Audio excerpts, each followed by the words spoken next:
Hi, and welcome to Charlestown and Beyond. I'm Kathy Giordano. I'm your host.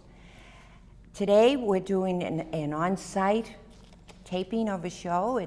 We're here in Boston City Hall in the famous Eagle Room, and I'm going to introduce you to my guest, Mayor Marty Walsh. Thank you for having us today, Mayor. Thank you, and welcome to City Hall, taking the show on the road. It's great. Yes, and what better destination can we have than being here with you in the Eagle Room? Well, I appreciate it. And we appreciate it too. Mayor, I'm so glad that you could come this week and talk to the residents of Charlestown in particular about the agreement that you signed, I believe, on January 27th with the Wynn Resort people. Can we start off with the agreement, perhaps even what led up to the agreement? No, thank you. I mean, this has been an ongoing issue since before I was elected mayor of the city. When I was a candidate for mayor, I was in Charlestown, I was in Bunker Hill, I had a meeting, and I talked about how I would fight for the community. At that point, East Boston was, Revere, I should say, was still in play.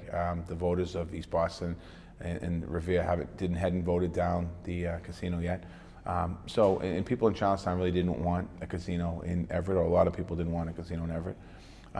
And a lot transpired. I got elected mayor of the city of Boston. The people of East Boston voted down the proposal over in Eastie.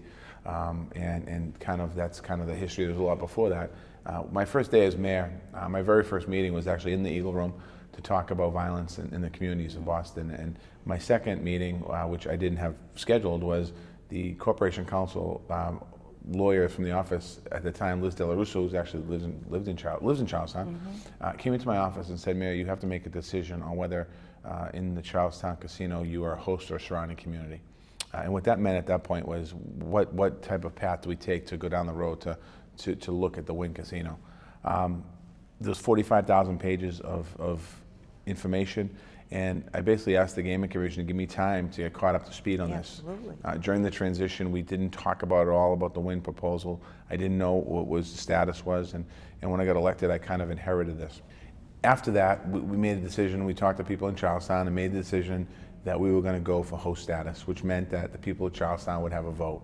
And that fight has been ongoing for over 18, 19 months, was ongoing, where we went to court. We lost every step of the way. We seemed to have had a step back, where the court didn't rule in our favor, the Gaming Commission didn't rule in our favor, and we refused to enter into an agreement with the Wynn folks. More recently, there was a MEPA process, which we were going to take a lawsuit out on the MEPA process, but we agreed as a city that would sit at the table and have a conversation. The MEPA process really was focused on Sullivan Square, Rutherford Ave. How do you get that road fixed if the casino goes in there? So we were at the table talking about that. And it dawned on me, or I came to realize that probably after 19 months or 20 months of fighting this, that we weren't winning. And it was kind of like there has to be a different strategy here, because for all intents and purposes, the casino was getting all the approvals they needed. We weren't certainly going to get our vote for Charlestown. We weren't able to get to an agreement. We weren't able to get to any type of closure. So I made a phone call to Steve Wynn and said, we're interested in having a conversation. He reached out to me, and we basically sat down and started talking about what, if any, understanding could be made here for the community. So when we began that conversation, really, my main focus was what benefits potentially could be for the community of Charlestown, and how do we fix Sullivan Square, Rutherford Ave for the impacts of traffic that's bad today, but also in the future when a casino's built. Because Sullivan Square, as you know, and people watching know, that when the plan was designed in 1997, there wasn't a North Point over in Cambridge, there wasn't an Assembly Row and Assembly Square, there wasn't a casino proposed. So the traffic numbers were far less than they are today, even though it probably felt the traffic was as bad then as it is today. But clearly, with the additional traffic coming in, there was a problem. So we began a conversation, a dialogue, and ultimately what we agreed upon was a bunch of different issues. One was $31 million of mitigation over a 15-year period that's going to go back to the community of Charlestown, that will be divided up to all the different organizations in Charlestown. It's 15 years, roughly $2 million a year, that's going to go back to the community. A $25 million long-term fix money for Rutherford Ave and Sullivan Square, which I'll explain in a minute. $11 million short-term fix of Sullivan Square, Rutherford Ave, meaning that $11 million can be invested today in upgrading signals and doing things short-term. Another $20 million a year in goods and services purchased in the city of Boston, which is going to incorporate Charlestown in that, where they're going to make a good faith effort to make sure when they buy supplies for the casino, Those supplies will be bought in the city of Boston. We also built up a large legal bill, $1.9 million fighting this, roughly estimate. About half of that's being paid back by this deal. And then there's some other pockets of different types of revenues going to go back into the city, or into Charlestown, I should say. But the big issue is the $25 million for Sullivan Square, Rutherford Avenue, allows us to get a state and federal match. That the money will be put up to reconstruct Sullivan Square, Rutherford Avenue. And I think at the end of the day, even though people in Charlestown, the people that don't want the casino or didn't want the casino, they won't be happy with having a casino in Everett. The one thing that is there is that we will finally get a fix for Sullivan Square and Rutherford Avenue.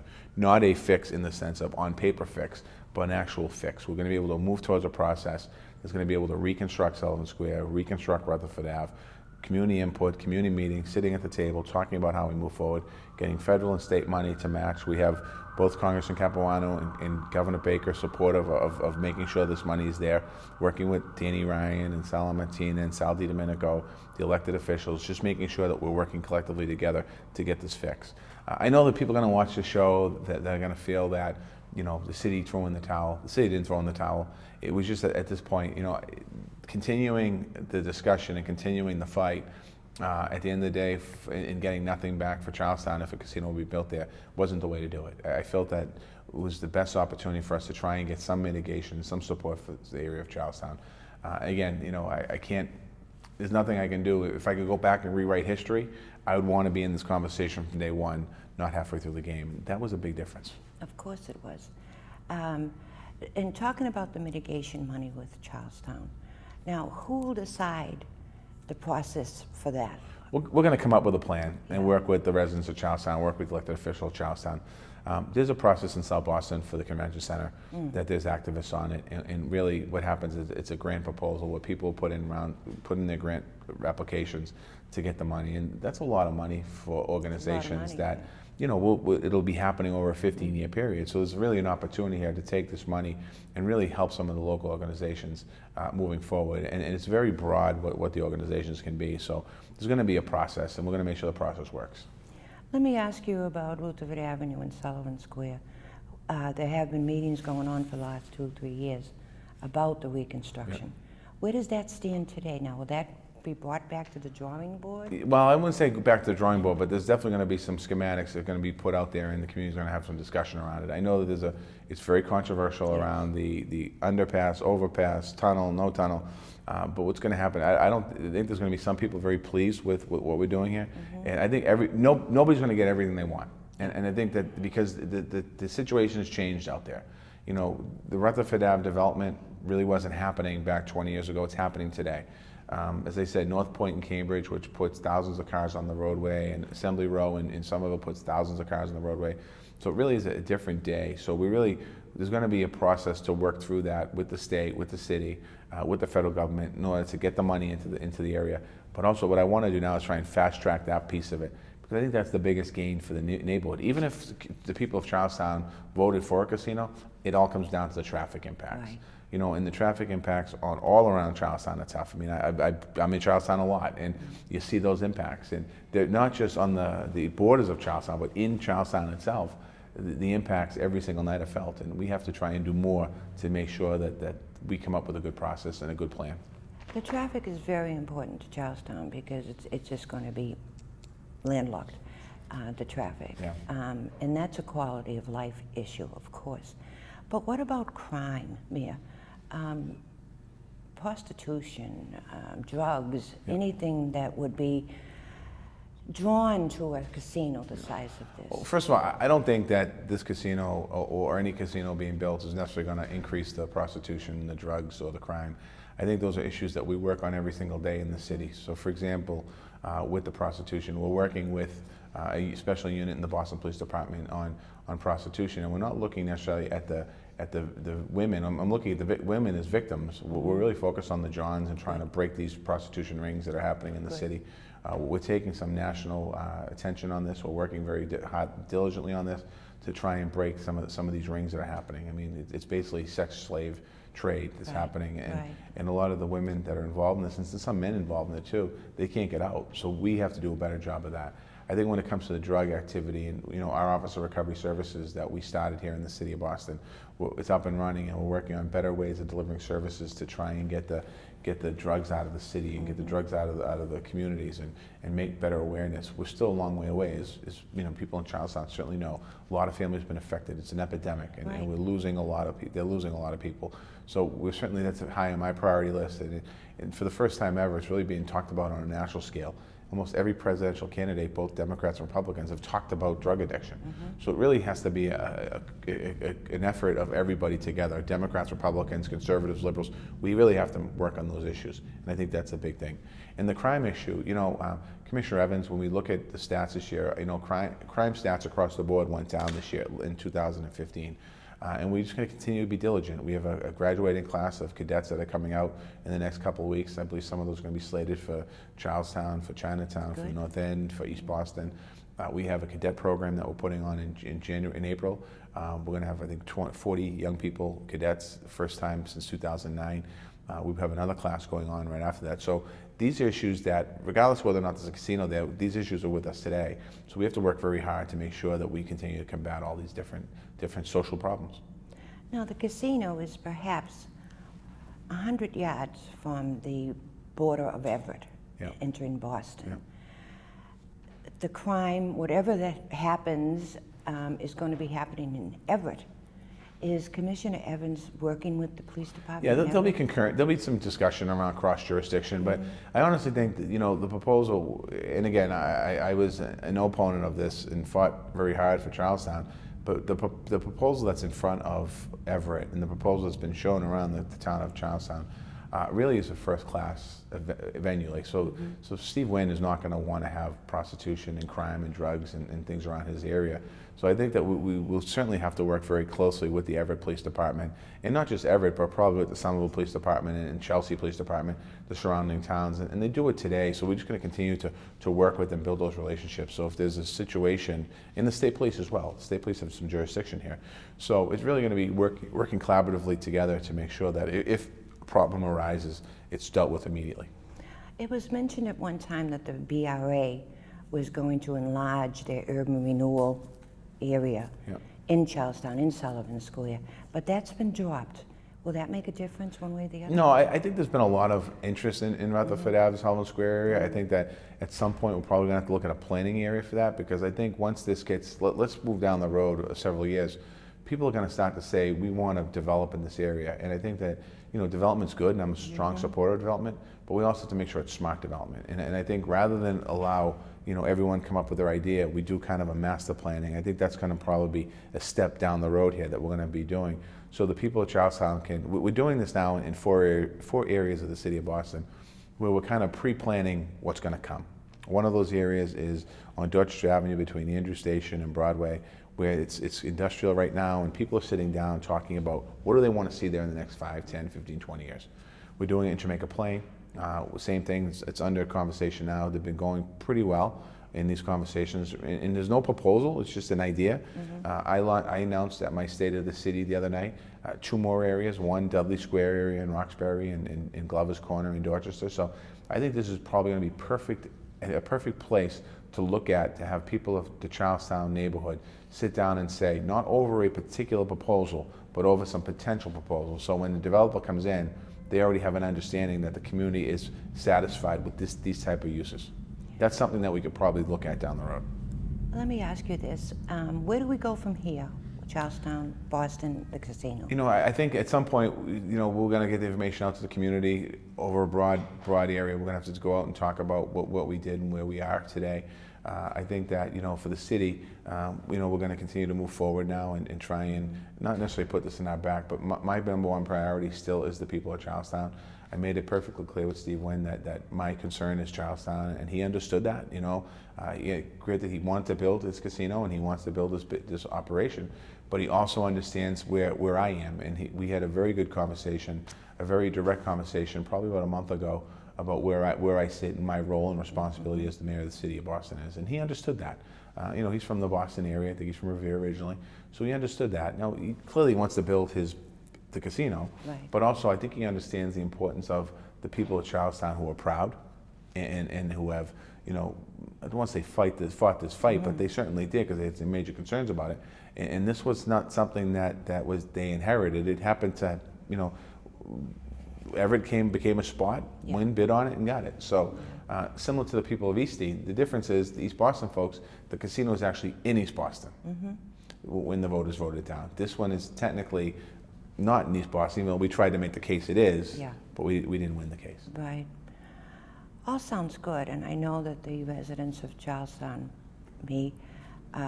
will be looking forward to more information coming out of your office about everything to do with it. I think it's real important to do that. I think that, in the past, last year and a half, we weren't able to really talk about a lot because we had a lawsuit going on.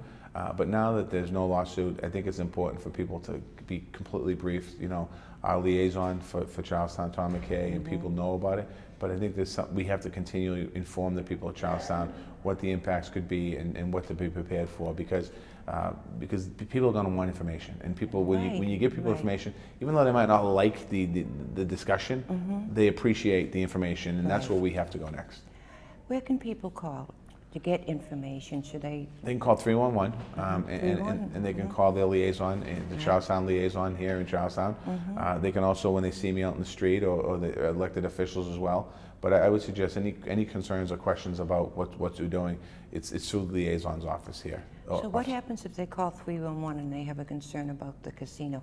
Will they get a reply? They'll get a call back. Okay. Yeah, absolutely. And if they're asking for a call back, some people will make a statement and voice their opinion, which we hear about. But if somebody wants a connection, I would just seriously connect to Tom or go to one of the neighborhood meetings, and there's an opportunity. He's there at every meeting. And we're not running away from this conversation. We're actually running towards the conversation to make sure people understand what we've done, but also what their rights are. That works out better for this program, because I know you like to appear live, but your schedule this week just wouldn't permit it, and I really appreciate you doing this. So now folks can gather their thoughts and then call 311, express them, and get a call back. Well, I just want to, I want to thank the people of Charlestown for working with me on this, and for your patience, and I can appreciate your anger, if there is anger out there, because it's been one of those issues that, as you read in the newspaper, I kind of, I got bombarded every day or every couple of days by different articles and stuff, and it's not tough fighting for a community that you love, and I love Charlestown, and I said that from the first time I started campaigning for mayor. I wish we could have done more. But I also know we've done a lot. So I think where we started with the community process and the mitigation, we started a far smaller figure than we ended up with. And potentially this deal is about $360 million for Charlestown. That's including the $20 million for the supplies, the $31 million going back to the community. That's for the $25 million on the road. That's another $11 million on the road. And then that doesn't include the reconstruction of Sullivan Square right at the Fifth Ave. So at the end of the day, it was, if you look at negotiations, it was a pretty good negotiation. It is. But again, it doesn't solve the problem of people watching saying, I don't want a casino. That does not solve the issue here. Well, I think that the Charlestown residents knew that we were going to get a casino. Yeah. We were just trying to figure out through you, how are we going to live with this? And you have been so helpful. And the community does appreciate you and your folks for all that you've done. I appreciate it. We're going to continue to move together, and every time I have a chance to talk to the Wynn folks, I'm going to make sure, and they know this. Like I said, Steve Wynn understood it. At the end of the day, we had disagreements. We had a couple of tense conversations, myself and Mr. Wynn. But at the end of the day, he understands where I was coming from, where the city's coming from, and he also understands the impact that he doesn't want.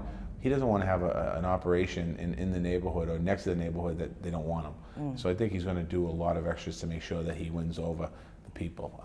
I think people are just opposed to gambling. There's nothing we can do about. I can't do anything about that in this situation. Gaming's law in Massachusetts. It's we're going to have potentially 3 casinos in Massachusetts and 1 slot parlor. We have the slot parlor, and that's what we're going to have. And that's the law of the land today. Let me just end with this: the jobs that are going to be created through the casino. Thousands of jobs. Yeah. Do you think many will come to Boston? Yes, I think the people of Charlestown will get priority as well. And the people of Boston will get priority, but because there's thousands of jobs, and there's thousands of construction jobs, and there's going to be thousands of long-term jobs after that. And when I supported this legislation as a state representative, That was one of the, back when we supported it, the economy was really, really tough then. And this was a jobs bill, and there is going to be jobs there. And people might argue, well, they're not high-paying jobs, and then, they're not the high-end jobs. Not everyone can work in a high-end job. Right. They don't have the ability. So I think that some of these jobs are going to be good long-term jobs. I think, from what I hear, they treat the Wynn casinos treat their employees great.